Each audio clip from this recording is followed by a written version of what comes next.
O que é o estado de defesa? É um status especial maior do que o da GLO, que permite que a polícia entre em domicílios sem mandado. Então a gente coloca todas as regiões, uma favela aqui, uma cidade ali, em estado de defesa, por uma semana, 2 semanas, e lá você pega todas as lideranças. Você faz. Sabe aquelas invasões, aquelas incursões que a polícia faz na favela? Muitas vezes eles não conseguem pegar essas pessoas que se escondem nos domicílios de outras pessoas e você não consegue entrar. A polícia, se for pra pegar, eles têm que pegar e pegar de uma vez. Quem trocar tiro morrer, os outros têm que prender. E aí, nesse novo marco que altera as penas, prender muito preso, né? Prender por muito tempo em presídios que nós temos que começar a construir, novos. Aí vem aquela discussão, mais escolas ou mais presídios? Mais presídios. Vamos lá, vamos passar para o próximo bloco. A gente vai falar de temas específicos. Queria começar com um tema mais urgente para a população, que é a segurança pública. Crime organizado não está só nas comunidades, nas favelas, ele está no sistema. A gente teve recentemente, pelo governo americano, a classificação como organizações terroristas, Comando Vermelho, PCC. Minha primeira pergunta é, se eleito, qual seria a sua primeira medida com relação à segurança pública, Hernan? São tantas. E eu vou ter que tomar algumas, assim, de uma vez.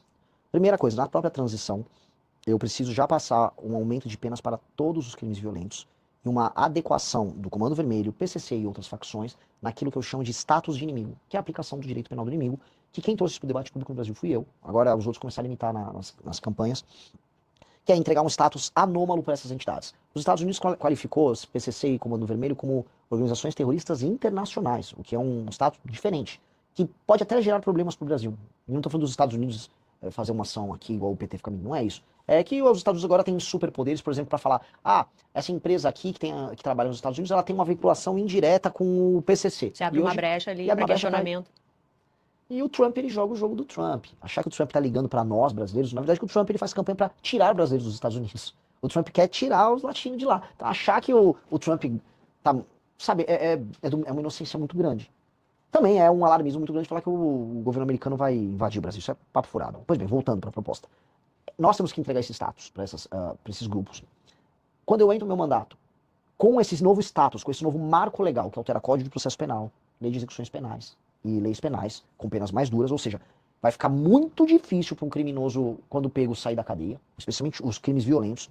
Aí nós vamos recuperar nacos do Estado brasileiro que estão nas mãos deles. E para isso, essas regiões precisam, isso na minha opinião, isso é opinião de especialistas, estou falando de gente do BOP no Rio de Janeiro, estou falando de comandantes e oficiais das polícias nos estados. Você está trabalhando com alguém específico na área da segurança? De alguns. No Rio de Janeiro, o comandante Busnello, o coronel Busnello, um dos maiores snipers, membro do BOP, provavelmente, hoje ele é um co-pré-candidato ao governo do Rio de Janeiro junto com o bombeiro Rafa.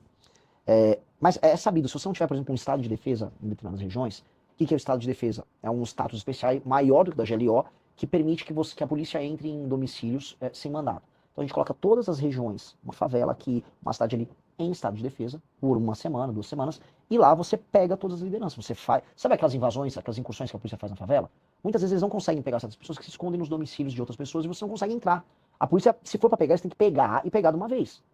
Quem trocar tiro morrer, os outros têm que prender. E aí, nesse novo marco que altera as penas, prender muito preso, né? Prender por muito tempo em presídios que nós temos que começar a construir, novos. Aí vem a discussão, mais escolas ou mais presídios? Mais presídios. O Brasil parou de nascer, gente, eu preciso melhorar as escolas, eu preciso ficar construindo muito mais escola. A demografia brasileira está se alterando. Eu preciso fazer escolas melhores, mas eu preciso fazer mais presídios, eu preciso fazer muito mais presídio. E aí, com base nisso, nós vamos iniciar uma guerra contra eles, retomando esses territórios. Como eu vou ter alterado todas as leis que envolvem crimes violentos, ou seja, uma pessoa assaltou você com a mão armada no meio da rua, ele não pode pegar menos de 30 anos, sem progressão. Porque uma pessoa que botou uma arma na tua cabeça, ela se tornou juiz da tua vida. Ela pode decidir se você vive ou morre por causa de um celular, de uma aliança. Definitivamente esse cara tem que ter uma punição muito grande. Punição de país sério. Aqui não, o cara nem preso fica muitas vezes. Então nós temos que alterar essa dinâmica. Isso vai desconstruir a indústria do roubo e do furto que nós temos no Brasil, enquanto paralelamente o Estado age com inteligência. Como é que eu desmantelo o PCC? É só reocupando o território? Não. Eu tenho que pegar o Porto de Santos, eu tenho que pegar as fronteiras, eu tenho que pegar a lavagem de dinheiro. E aí entra o jogo da inteligência. Só que a inteligência é um jogo que tem que vir junto com o aumento da punição. Porque existe uma falsa dicotomia que vem os especialistas que adoram levar na Globo News. Não, porque a inteligência tem que ter inteligência. Agora, se não tiver aumento de punição, eu vou lá, uso minha inteligência, prendo o cara e o cara fica 2 anos. Que é o que acontece. Né? Então, tem que fazer as duas coisas.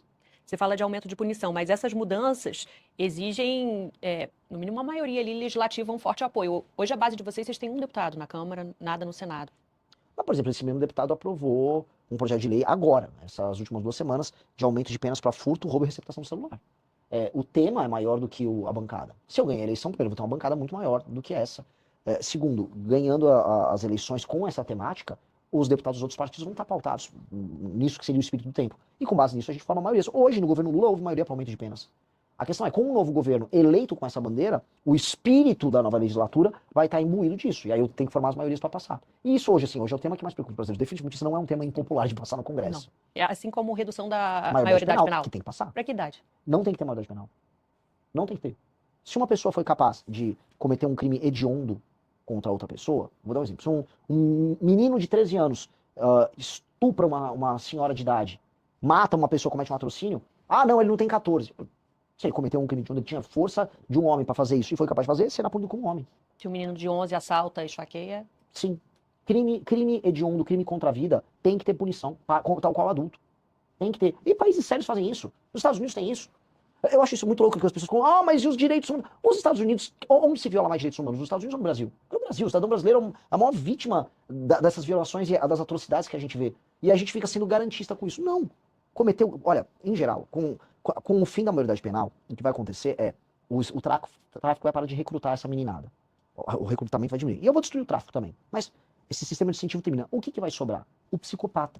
Não existe forma de brecar o jovem psicopata. O psicopata é um psicopata, é o Hannibal Lecter né? Esse cara é um psicopata. Então, em geral, esses jovens que cometem essas atrocidades são psicopatas, são pessoas que terão que ser internados pro resto da vida delas. Então não há o que você fazer. Não vai ter maioridade penal com um psicopata assassino? Não, esse cara foi um erro, deu um erro aí na hora que ele nasceu, deu um bug, nasceu com um problema, vai ter que ficar preso o resto da vida. Não tem o que fazer. Igual o maníaco do parque. Ele não era menor de idade, mas o que nós faremos com o maníaco do parque? Não sei. Muitas ideias vêm na cabeça, mas definitivamente o mínimo é deixar ele preso o resto da vida. Isso para crimes hediondos, então, sem maioridade. Sem maioridade penal. Sem idade penal. Vamos lá, educação. Você tem um fortíssimo apoio entre os jovens. O Brasil gasta muito com educação, mas gasta mal. Para você, aonde que está o maior desafio? É na educação básica, alfabetização? É na formação técnica? É na preparação para a vida profissional, para empreendedorismo? Bom, você já respondeu. É tudo junto? Esse é o foco mesmo. É que você literalmente colocou os pontos que são necessários para resolver a educação no Brasil. O problema no Brasil começa pela educação básica. Primeiro, vamos só fazer um recorte. Ensino superior, ele tem como função formar elites ou formar especialistas em determinadas áreas. O ensino superior, como se fosse uma regra para todo mundo, é um fetiche brasileiro.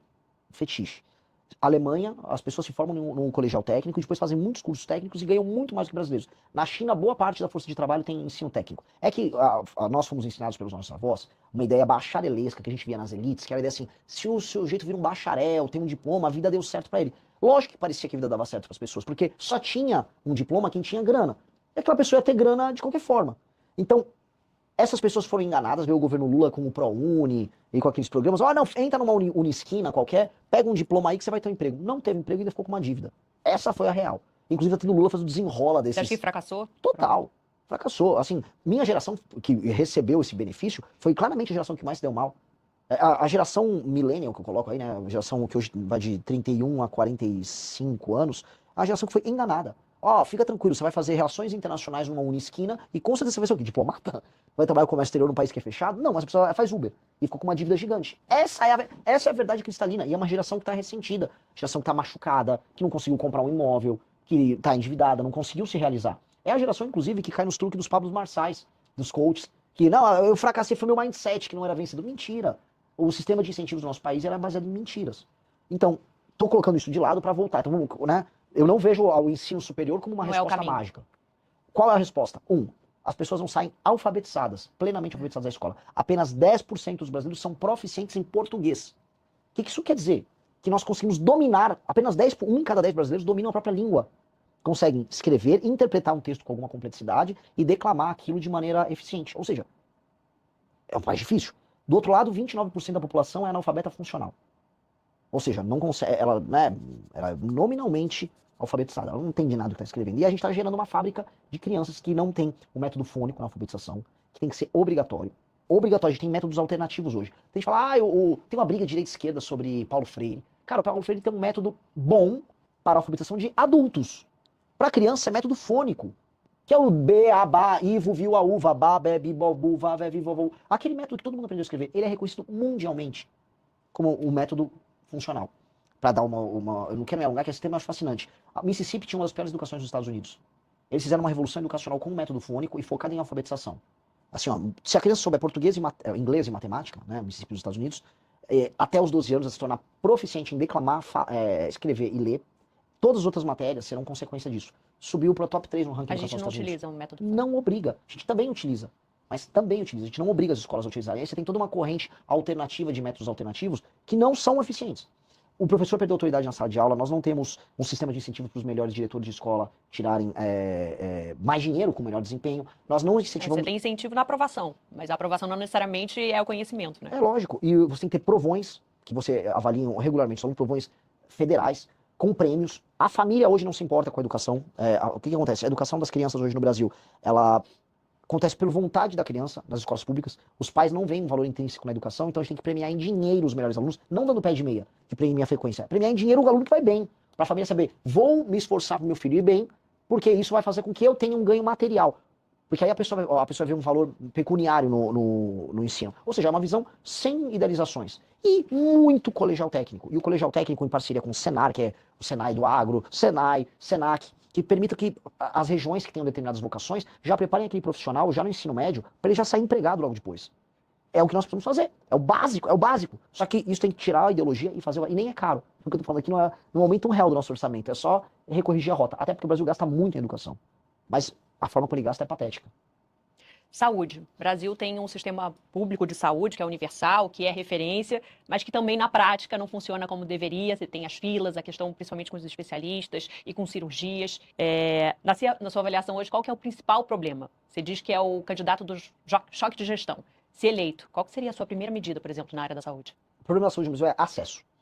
Acesso. Então nós temos um sistema que é universal em termos nominais. Mas na prática é universal? Quando eu falo, o que é na prática universal? Se você precisar de uma cirurgia, você tem acesso a ela? Não. Não. Se você precisar de um exame rápido, você tem acesso a ele? Não. Se você precisar de um atendimento especializado, você tem um acesso rápido a ele? Não. Então pera. Se você não tem a consulta especializada, se você não tem a cirurgia, se você não tem o exame, você não tem nada. E esse é o problema. Nós temos que trabalhar para que o sistema seja de fato universal. Você tem muitas decisões políticas que são tomadas sobre a instalação de policlínicas, que são as clínicas para várias áreas para você fazer os exames, hospitais em regiões erradas, por conta de influência de um deputado que tem uma emenda e joga aqui e ali. Você tem que ter um modelo que chama Hub and Spoke, que tem os hubs. Então, por exemplo, uma determinada cidade polo, vamos dar um exemplo, um Caruaru, que é no meio ali do Agreste. Essa se torna uma cidade polo. Então você tem os hospitais maiores, você tem algumas policlínicas, aí você tem as UPAs, UBSs ao redor das cidades menores fazendo aquele primeiro atendimento, e aí você consegue implementar a lógica do SUS. Então você tem que resolver isso. Você tem que mudar a fila, porque a fila é a morte do acesso, e a fila no Brasil segue critérios dos mais imbecis possíveis. Por exemplo, você tá com um câncer super agressivo, você precisa fazer um exame. Eu preciso fazer um exame de rotina. Você fica na fila atrás de mim. E aí, às vezes, para mim passar na fila, você tem que falar com política, que acontece no interior do Brasil. Seu contato é o vereador amigo, é o deputado amigo. Isto mata o princípio da impessoalidade no serviço público. A regra tem que ser gravidade, porque aí você já direciona as pessoas de acordo com a gravidade no fluxo. Então aquilo que é mais grave já direciona mais grave. Você tem que ter o teleatendimento, que vai permitir que as pessoas... Porque pensa assim, nesse instante deve ter um médico parado lá no Rio Grande do Sul. E nesse instante aqui em São Paulo tem um monte de gente numa fila para um exame de cardiologista. Se você tem um aplicativo centralizando isso, você marca uma consulta com qualquer médico ao redor do Brasil. Por aqui, por telemedicina, por teleatendimento. Então quando você faz uma política com a estratégia de saúde da família, acompanhando as pessoas, e paralelamente você marca as consultas por teleatendimento com médicos ao redor do Brasil, esse erro, vamos dizer, de uma hora tem indisponibilidade, em alguns lugares tem muita disponibilidade, começa a ser equilibrado via teleatendimento. A gente começa a recalibrar o sistema para você diminuir a fila nas consultas. Isso tem um efeito enorme. E aí, para mim, o que vem a ser a joia da coroa, o uso de inteligência artificial e o uso de machine learning via prontuário único. Nós vamos lançar uma coisa que vai chamar o Pronto, que é o prontuário único de todos os atendimentos que a pessoa teve. Com esse prontuário único, ou seja, a pessoa foi atendida no posto de saúde, foi no BS, fez um exame, fica a base de dados dele toda lá. Esta base de dados, ela é revisitada regularmente por inteligência artificial, que vai pegar os padrões no atendimento e dizer, olha, essa pessoa aqui, ela tem uma alta probabilidade de desenvolver diabetes. Então, o agente de saúde, ele já sabe na região dele que aquela dona de casa vai desenvolver diabetes. O que eu posso fazer para evitar que ela tenha diabetes? Aquela pessoa começa a ter uma política para evitar isso. Por quê? Porque no fim do dia isso significa não só que a vida dela melhora, tem um aspecto humano, mas tem um aspecto financeiro. Vai gastar menos, muito menos o Estado. Se você evita que a pessoa vá para uma mesa de cirurgia, que a pessoa vá para um tratamento de uma doença crônica, você consegue mitigar gastos que são gigantescos no SUS. Então, o que a inteligência artificial vai fazer é colossal. Você já pensou em remanejamento de estoques? Por exemplo, olha, eu vou precisar de determinados estoques para malária, remédio para malária, ela vai na região norte. Nessa aqui tá tendo um surto, então tem que ter estoques para cá, tem que ter estoque para lá. Você remaneja estoques de de medicamentos, médicos, fluxo de envio de técnicos para determinadas regiões. Então você consegue fazer com que o sistema opere melhor, atenda melhor determinados gargalos. O que a gente vai economizar dinheiro, melhor de atendimento com essa medida, assim, é uma revolução. A grande revolução técnica de gestão do nosso governo é uma revolução na saúde. Alguns países estão focando nisso, especialmente os países que têm sistemas centralizados como o Brasil, que vem ser a Inglaterra, uma China em alguma medida, e El Salvador fez. Vamos falar do Bukele de El Salvador na parte de segurança. Vejam o plano dele de saúde, fez junto com o Google. É maravilhoso. Interessante. Indo para a economia, você já falou aqui na entrevista, você acha que depois de passada a eleição vem uma grave crise por aí? A gente já está na grave crise, né? A expectativa dos juros futuro é de só de subida. A gente está tendo um surto de recuperações judiciais agora. A gente está tendo. A inflação continua subindo, por isso que estão subindo os juros, porque a inflação está aumentando. Contas públicas indo para uma trajetória de dominância fiscal. Naturalmente, eu ganhando a eleição, dado que eu já tenho um plano econômico muito agressivo para resolver a questão fiscal no Brasil, você muda o clima do mercado, mas o mercado, né, e os investidores nacionais e internacionais vão querer ver ações concretas. E quais são essas ações concretas? Essa reforma fiscal poderosa que vai colocar déficit nominal zero no Brasil. Um déficit nominal zero, com uma PEC que vai economizar 3,3 trilhões em 10 anos, a gente fala em colocar as contas públicas em ordem. E aí você passa a ter um fluxo maior de capital está sendo trazido para cá, a curva de juros caindo, você tem um efeito de crescimento econômico, com juros menores você consegue, as pessoas contraem dívidas, o investimento aumenta, tira o dinheiro da renda fixa, bota dinheiro em investimento, bota dinheiro na bolsa como um todo. Você consegue reduzir também as alíquotas de impostos em diversas áreas, abre o Brasil para o mundo, para você ter um regime mais competitivo, e aí, aí a gente sai dessa curva. Agora, em condições normais de temperatura e pressão, a manutenção do PT no poder é apenas desastre. A gente tem um governo Dilma vindo aí. Tanto que eu acho que as chances do Lula tomar um impeachment não são nem um pouco desprezíveis. Se eleito? Se reeleito. Você falou de reformas, além reforma da Previdência, reforma também de benefícios sociais, tudo teria que entrar no pacote. Tudo. Bolsa Família. Também. Passar o pente fino no Bolsa Família. E eu tenho uma política do Bolsa Família para municípios não sustentáveis. Eu vou fazer frentes de trabalho nesses lugares. Frentes de trabalho urgentes. Eu vou dar um exemplo, cara. Eu fiz um trabalho social, foi desenvolvido pelo MBL, que chama Leve Postos. Eu fui numa cidade com baixíssima atividade produtiva, juntamos uma comunidade, com base no investimento próprio que a gente fez com doações da molecada nossa. A gente terraplanou, fez um poço, extraiu água de lá e começou a plantar. Tá plantando agora coentro, plantando cheiro verde, porque nasce rápido e você consegue vender rápido. A gente já arrumou os clientes e aquela comunidade começa a se tornar autossustentável só produzindo na terra ao redor dela.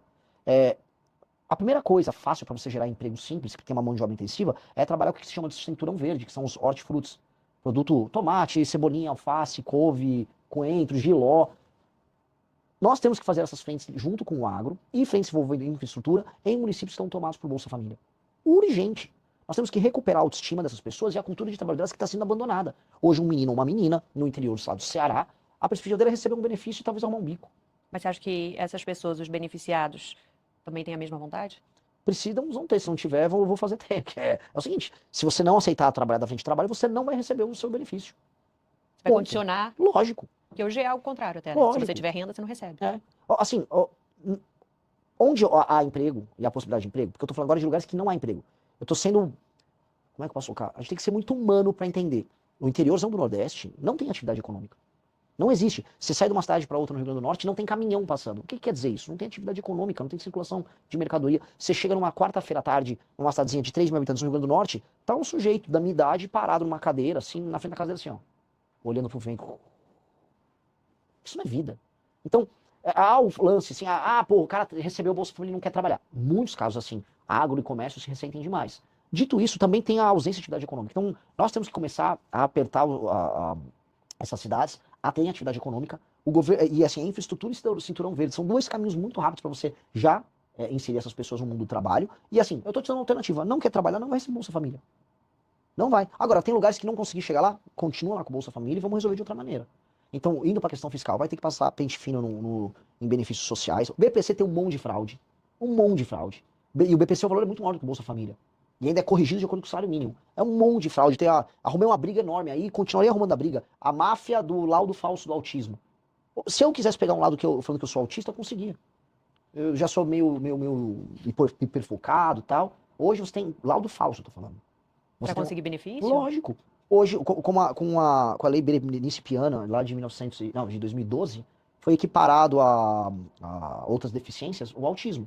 Então, uma pessoa que é deficiente, por exemplo, pode perder uma perna, perder os movimentos, ela não paga imposto na hora de comprar um carro. Faz sentido, aquela pessoa, né, é todo um esforço que ela tem para ter aquele carro.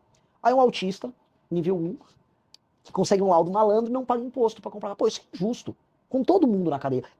A começar pela pessoa que tem uma deficiência e fica na fila para conseguir o benefício que ela merece, porque uma pessoa, conseguiu um laudo do autismo, aí põe aquele colarzinho, fica se fingindo de deficiente para obter benefício. Não tô falando que todo autista faz isso. Tem pessoas que são autistas que eventualmente precisam do benefício. Agora, tem milhares e milhares de malandros que estão pegando o benefício. Sem estabelecer critérios ou Óbvio. gravidade. Vou passar o pente fino. Assim, se a pessoa ela não está inviabilizada, significa que ela precisa de suporte de outras pessoas para poder fazer as suas atividades básicas, ela não vai receber benefício. Não vai. Eu sou meio tímido. Tem uns influenciadores, eu juro pra você, eu dá raiva. Porque tem uns influenciadores, assim, famosos. Tem um menino, o Yuji, um japonesinho. Eu sou autista nível 1. Oh, calma aí, cara. Você é um autor, apresentador de TV, ganha bem pra caramba e não quer pagar imposto? Toma banho, cara, sabe? Vamos parar com essa... Isso é tiração de sarro com as pessoas. Isso é tiração de sarro com autistas que precisam, com mães de autista que, pô, a vida dela é um inferno. Essa pessoa precisa de um benefício que ela não consegue trabalhar pra sustentar. Então, pô, a mãe do autista real precisa, o malandro não. Isso dá uma raiva. Porque são, assim, o brasileiro encontra brechas para fazer a malandragem dele. E isso está custando muitos bilhões. Isso é só um pedacinho das fraudes. E os penduricalhos, os super salários do alto funcionalismo. E as renúncias fiscais de empresas que não precisam. E vamos botar aqui, os reajustes automáticos e a falta de incentivo no serviço público para que as pessoas tenham desempenho. A gente vai reformar tudo isso. Isso você acha que você consegue aprovar? Preciso aprovar. Essa é a primeira coisa que eu preciso aprovar. A reforma fiscal. Isso é a primeira coisa. Assim, aí, cara, assim, se eu ganhar a eleição, eu acumulei capital político. Eu vou gastar meu capital político fazendo isso. Vamos lá, agora outra também medida que você anuncia que deve dar um trabalho para gastar também boa parte do capital político que ainda sobrar, a reforma do Estado. Você falou da questão dos municípios e você tem falado muito sobre a proposta de fundir municípios. O Brasil tem 5.570 municípios. Seria o que? Quase metade, tem menos de 10 mil habitantes, um pouco menos da metade. A maior parte dos municípios brasileiros, eles têm um status de ente federativo e não cumpre o básico, que é ser minimamente sustentável do ponto de vista econômico. Eu não vou cometer injustiças. Por exemplo, eu conversei com alguns prefeitos do Rio Grande do Sul e falou, pô, meu município tem 5 mil habitantes, Renan. Mas assim, se a arrecadação ficasse no meu município teria dinheiro para tudo, porque é um município de cooperativas do agro, só que por conta da Lei Candir, que faz com que não haja tributação sobre o exportado, esses municípios ele não têm arrecadação. Agora a população trabalha. O seu município é um município, ele tem que continuar existindo. Agora, um município sem atividade econômica, o que é diferente da arrecadação, por que ele é um município? Por que o Estado do Brasil tem que sustentar um prefeito, 9 vereadores no mínimo, um monte de secretário que não faz P nenhuma, e bancar tudo aquilo para eles fingir que tem uma bandeira e tem uma eleição, que ele compra o voto das pessoas e emprega metade da população na máquina pública? Não. Não. E aí, vão ser de duas maneiras. Eu vou tentar estabelecer o critério e fazer a fusão. Se eu não conseguir, eu vou fazer o que o Japão fez, a Itália está fazendo, que é assim, olha, se você não se adequar, tá, você vai perder o status de município. Então a gente dá um prazo para ele se adequar, aumentar a atividade econômica e se tornar autossustentável. E se você se fundir com o seu município vizinho, ambos os municípios vão receber uma injeção de investimento. Então eu crio sistemas de incentivo para que a fusão ocorra. Porque o que aconteceu dos anos 90 para cá foi que houve um incentivo muito grande, porque era muito fácil abrir município. Então, em geral, grupos políticos menores dentro de uma cidade falavam, cara, é mais fácil eu ganhar eleição na cidade ou eu separar essa área que eu sou dominante? Então, vários vereadores e suas famílias dividiam as cidades e criavam a cidade deles. Eles viraram um próprio senhor feudal ali. A gente tem que reunificar essas cidades, tem que fazer cair para menos de 3 mil cidades no Brasil. Isso vai ter um efeito administrativo colossal. Melhoria nos serviços públicos. Isso vem acompanhado da grande revolução política que vai fazer, se tudo der certo, ser lembrado nos livros de história como o maior presidente que o Brasil já teve, que é a Lei de Responsabilidade Gerencial, que é estabelecer indicadores de desempenho para os municípios e depois para os governos estaduais. E vai funcionar assim. O município, o prefeito já assume com as metas. Olha, aqui o IDEB nas escolas é tanto, o SAEB é tanto, vocês estão abaixo da média aqui, não tem saneamento básico, a mancha de crimes urbana está alta nessa região aqui na cidade, a fila nas UPAs está em tal grau aqui nessa métrica, o PIB da cidade, a atividade econômica é mínima. Você tem que subir isso para isso, Se você sobe, você ganha pontos, todas as emendas são condicionadas a você entregar essas metas, e vai ter um comissário do governo federal acompanhando a implementação dessas metas e acompanhando o pagamento. O dinheiro não está vindo do governo federal? É o que manda, via o Fundo de Participação dos Municípios. Então eu vou ter um controller do governo federal do lado do prefeito. Se ele não estiver gastando direito, a gente interfere na gestão pública daquele município. Se o prefeito não entregar o básico dos indicadores, ele perde direitos políticos e não concorre por 8 anos. Agora, e se ele entregar? Se ele entregar, o fundo partidário deixa de ser determinado pelo número de deputados eleitos e passa a ser determinado pelo número de pontos que o prefeito ganha atingindo as metas. Portanto, a função política do prefeito é entregar coisas boas para as pessoas, indicadores bons de desempenho, a começar por atividade econômica, que emancipa aquele município do ponto de vista econômico.